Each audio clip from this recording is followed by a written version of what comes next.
দিকে ঘুরে দাঁড়াও একটু।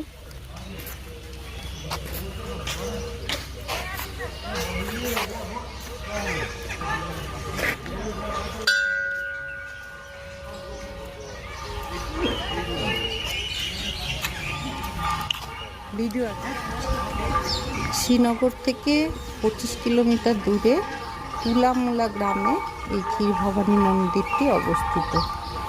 এই মন্দিরটি 1912 খ্রিস্টাব্দে মহারাজা প্রতাপ সিং তৈরি করেছিলেন। তো এর ভেতরে গিয়ে আরও হিস্ট্রি জানবো। চলো আমাদের সাথে, মায়ের দর্শন করো। এখানে জুতো খুলে রেখে হাত ধোয়ার জন্য পাশে কল আছে, হাত ধুয়ে মন্দিরে প্রবেশ করতে হবে।